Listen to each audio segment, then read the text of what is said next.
What is up, y'all? It's your boy Aniki coming at you with another chapter review from My Hero Academia, chapter 317. The chapter that made the TL switch up. Now, obviously, I think it's a good thing when people are presented with extra information and they change their opinions. However, I am a little worried that people are mischaracterizing what's going on in this chapter as something that's not. But we'll get into that as we go through it. You know, we like to take that page by page. For those of you new to the channel, we're going to be doing I'm trying my best to do a thorough breakdown. So welcome aboard. So, Scars, Blood, and Filth. Opening page of the chapter. Lots of cross-hatching. In general, I really like the opening page really kind of plays with the shadows and the inking and the penciling, if you will. I like the fact that some of Deku's hair is graying, especially in that opening page. When you look at the rest of the contents, as he's getting stressed out and strained, it's like the cross hatching is showing, like, as that light is like fading from his eyes, his hair is getting whiter. It like reflects kind of the smoke quirk that he's got access to now, and you know, there's like a gradient to the darkness and the shades of gray that he's stuck living within. Just really enjoy that. But what we open up with is actually the pro heroes having a meeting where the lurkers are meeting with the top three, but not in the Hall of Justice, but rather in a warehouse. Just kind of looking like Ern in season 1 of Atlanta when he's, sleeping in the storage shed here. They're talking about how Nagan is in way too bad of a condition for them to actually be able to talk to, even with her being at the central hospital where they had some of the highest tech. Kami Woods kind of describes her as a despaired person clinging to life desperately. I don't know if he's being condescending or not, or if he's more over like he does care, but it seems like the lurkers kind of want a different approach than what the top three Midoriya are after, but they can't necessarily like force the issue. And we do get confirmation that Mount Lady is still wearing some kind of neck brace this chapter, so that's something to keep note of. They really are staying on the grind even after these injuries, and it hasn't been that far off since that's happened. The lurkers propose the idea of informing people about One for All, and Endeavor is not really for that. That's not something, and I don't think that that's the optimal strategy either, because I think what that does is criminals, it gives whoever wants to capture Deku, or whoever thinks that they should, whether they're on the side of good or the side of evil, you run into the potential issue of them being in conflict and trying to capture Deku for themselves, whether because they want to force him to give them the power because they're more qualified heroes, or if they just simply think that they want to take him out because he's the biggest sign of opposition. Because now, even if Deku isn't necessarily the symbol of peace, if the masses become aware that there is the quirk One for All, then the wielder of One for All becomes comparable to the Avatar, where people are going to be very interested and invested in who that wielder is, and in turn, the idea of killing that user or taking that quirk or harming them, putting them out of commission, is an extremely intense moral blow. So Deku staying unknown while having One for All is actually for the better currently, until he can be in a position where he can fight. And even then, One for All becoming public knowledge is probably never going to be the optimal scenario, due to the fact that unless we're assuming that we're going to live in a world where Eri purposely rewinds Deku so that he can live an especially long life, the same issue of, well, when Deku dies, when that old man dies, I'll just start acting up then. So like, there's One for All being public knowledge is just an extremely bad idea, and it's not something that is going to help them. And we finally get the discussion on, once again, My Hero always making it a point to tell you what the police are doing. Like, when you want to ask questions, like, well, why aren't these people well, the police are active. They're just dealing with a bunch of other problems. They got no eyewitnesses, no leads for the legal villains that they've been looking for. just real tough time. And then we get confirmation that Death Arms quit. And one of the main reasons why this is kind of a big deal is because Death Arms, Mount Lady, and Calmly Woods, in a lot of ways, were kind of painted as like this trio early on. Like we saw them talking to each other at the sports festival, having all these discussions. They were paired up during the we saw Death Arms introduced in the same chapter that we actually had Mount Lady and Calmly Woods introduced, because we have like the Sludgeville and stuff. We've been meeting them since chapter 1, and to see one of our chapter 1 pro heroes that we've been following step down, partially because he's like, I'm being run ragged, I can't catch a break, and he's like, all the stuff that I'm doing, all I'm doing is being hated for it. And he's like, there's some support, sure, but like after a while, like that one loud heckler is like drowning it all out. And he's like, he said the thing that sticks out to me the most is like I thought I was different and better, and I'm sure we all did. And I think like for me, it's like Death Arms. It's like, you know what? Yeah, all the real heroes are still here. The real heroes are still here, and that was the thing that he was trying to like motivate himself with. Like I'm gonna be a real hero, and he's like, nah, dude. At the end of the day, I'm just a person, and like what these people, and I don't think like this. Some people feel like he's a fraud a little because he also like scolded Deku for being in danger. Granted, I think that has more to do with the society being like, well, no, like stay out of the way. Heroes, people who are designated for this job are supposed to do it, and so that's kind of like the whole issue with people leaving Shigaraki to the side. Deku was told not to intervene for the same reasons that Shigaraki wasn't helped, which is it's the job of the heroes to handle the situation, is how both the heroes and the people in the area were seeing the situation. And now Death Arms has had this humbling where all these bad events have happened. They even mentioned that he led the strike team that took out a bunch of liberation people, and at this point, it's like I'm fighting for my life and for the lives of people who don't actually care about me, and they're mad at me for trying my best. And my quirk already isn't that good. In fact, one of the things he talks about is like, man, I wish I had the power to blow people away. He already was feeling like his quirk wasn't that great early in the series, and now we come to this point where it's like, yeah, nothing I've done has actually mattered. I feel like a failure, and that's where Death Arms is. So whether or not he completely truly retires or he ends up being one of those, well, I may have stepped down from the game, but you came to the wrong neighborhood, son, type old dudes, that remains to be seen. Now, and even Genus acknowledges where he says any given hero's threads could snap tomorrow and it wouldn't come as a shock. This is a stressful time. There's a lot of things just riding on this where you're worried about constantly, like, okay, what's the media gonna say? How are people reacting? Do people feel safe? Are people actually safe?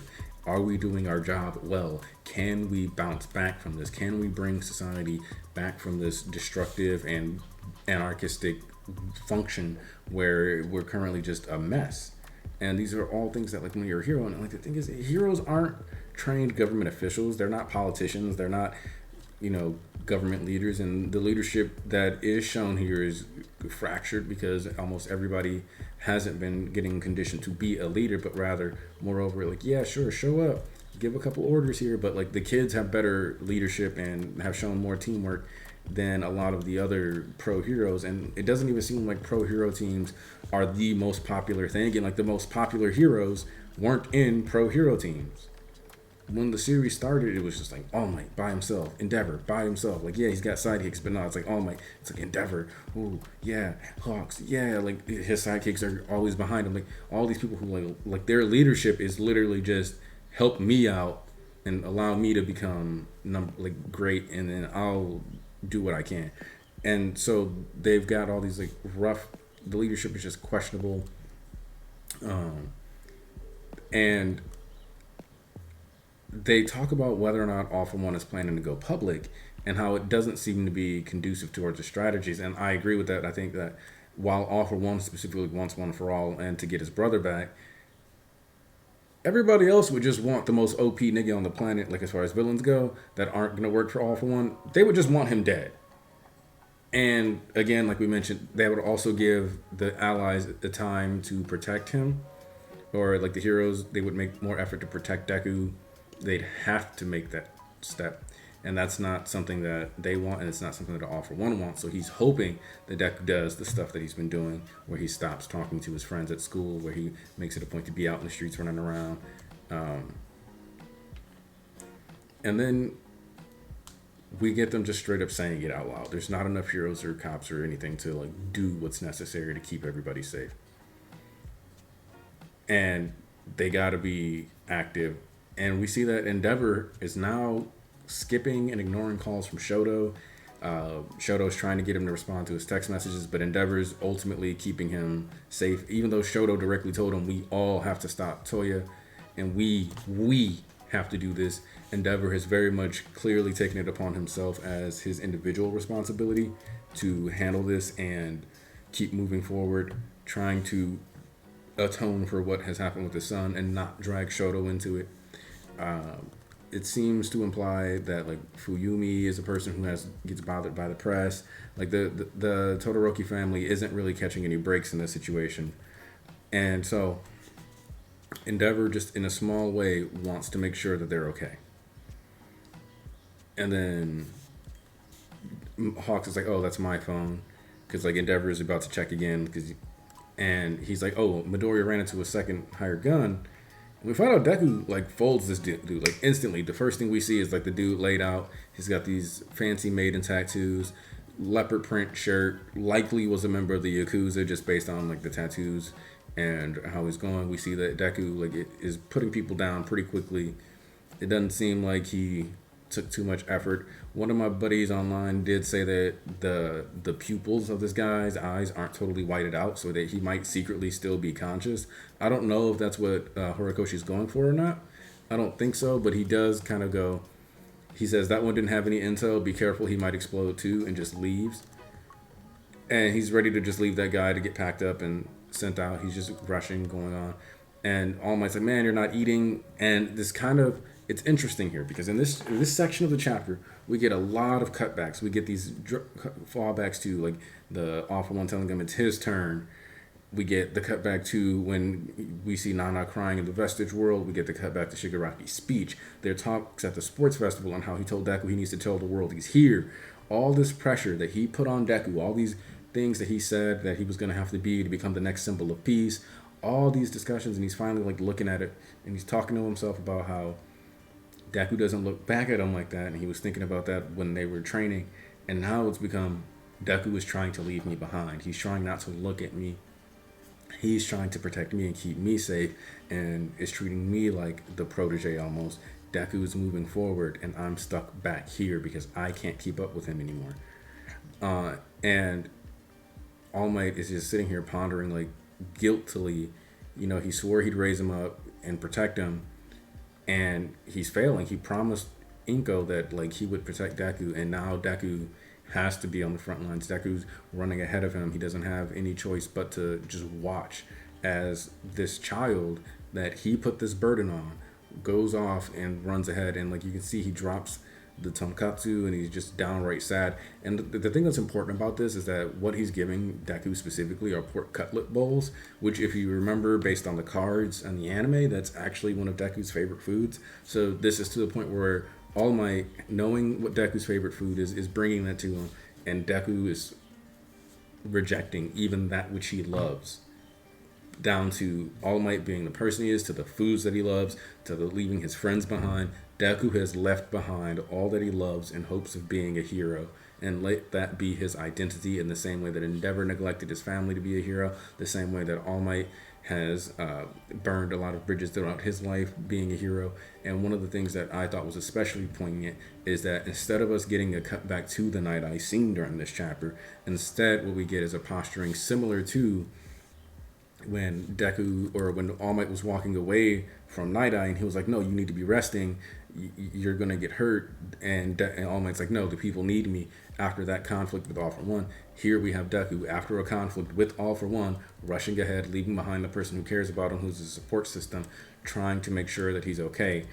And I don't think All Might's guaranteed to die right here. And I think it's kind of fascinating that Stain is here, because that means that Stain has figured out where Izuku is and ended up running it, like found him. And whether or not he wanted to fight him or not, that I don't know.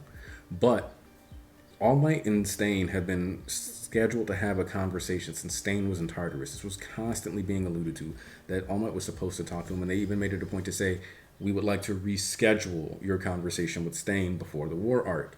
And now we're here with Deku leaving All Might behind, and Stain being right here with the opportunity as the biggest number one All Might fanboy to stand there and talk to All Might directly and ask him what is going on.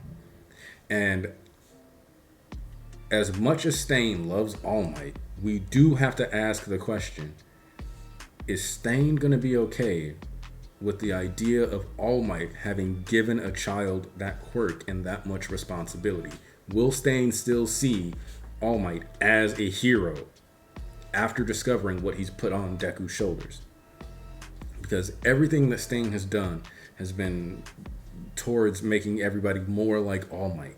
So what happens now when Stain is forced to come head to head and confront the reality is that he did not understand All Might? And this is something that I've talked about multiple times before, where he talks about how he hates the capitalist, flashy hero society, but All Might is the one who wanted heroes to be that way.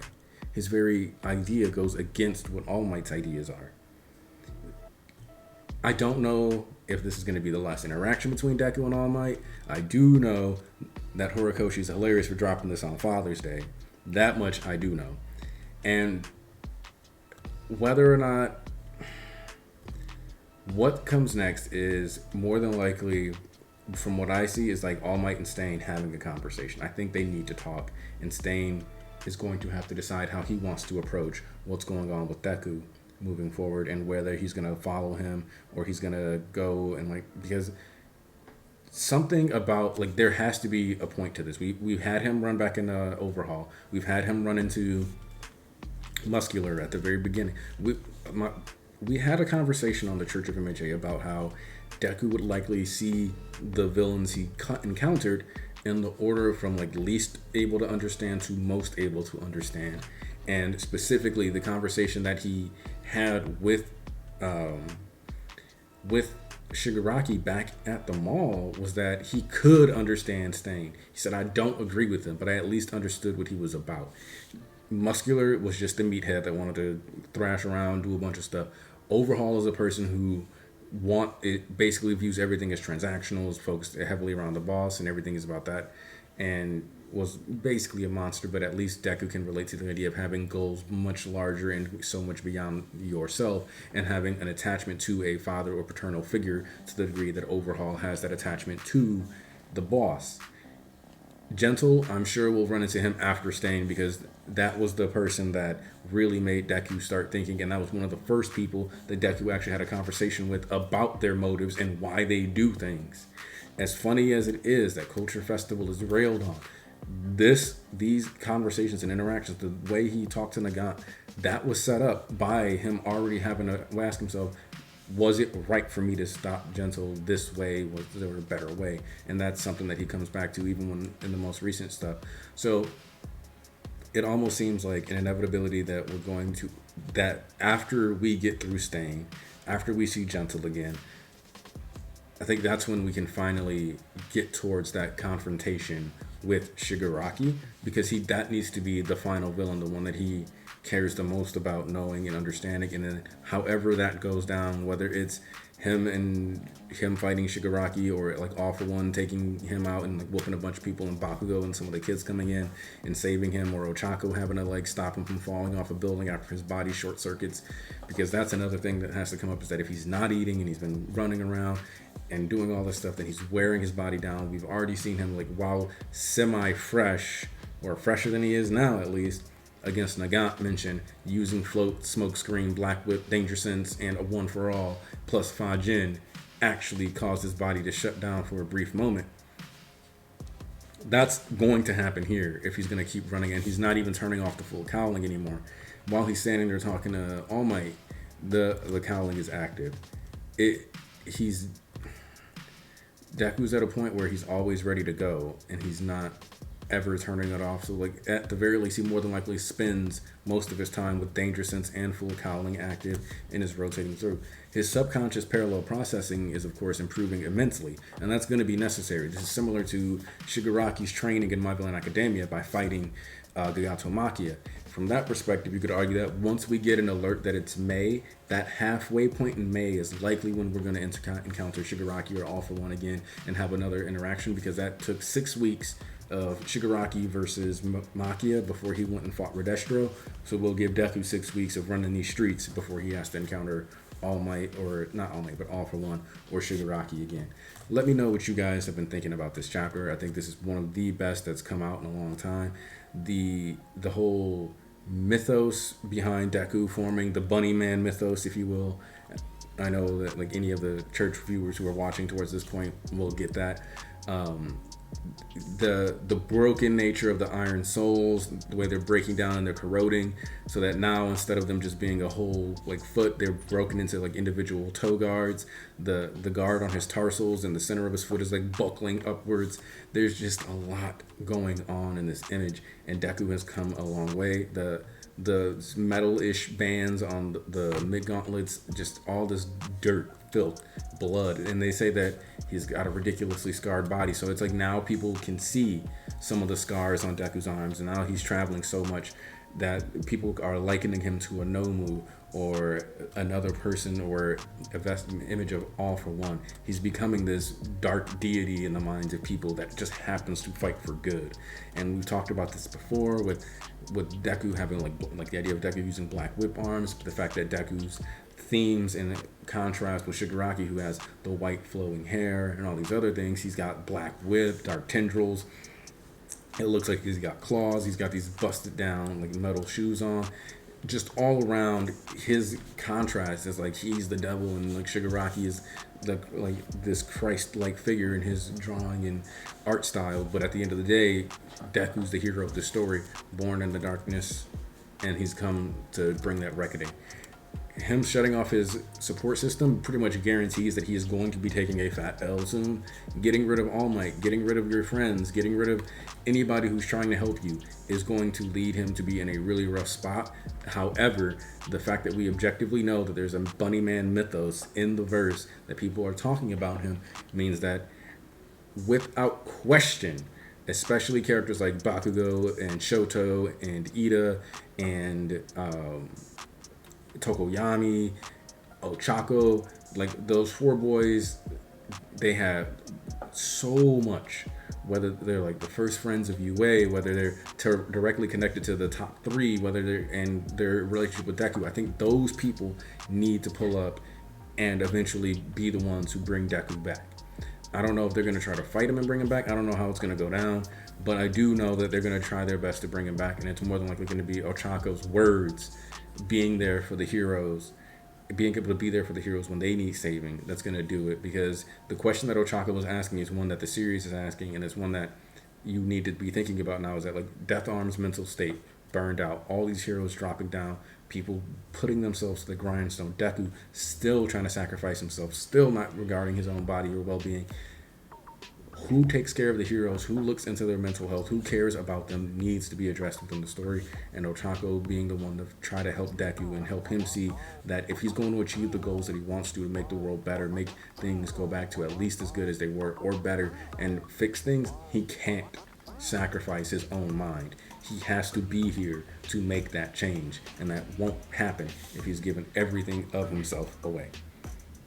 So like I was saying, comment down below what you guys think. Let me know how you feel about this chapter. Was it 10 out of 10 greatness? Are you one of those objectively wrong people who thinks it was terrible? Let me know down below. Today's stream is actually broken into 2 parts. I accidentally ended the stream early, so you can watch Church of MHA episode 22, 23? I don't know. It's in 2 parts though. Sorry about that, guys. But you get 2 streams. You get to break down in halves, and you'll see how that goes. Appreciate everybody though that came through. I appreciate you guys that are watching now. Hope you all have a wonderful day. I'm Aniki, and I'm out.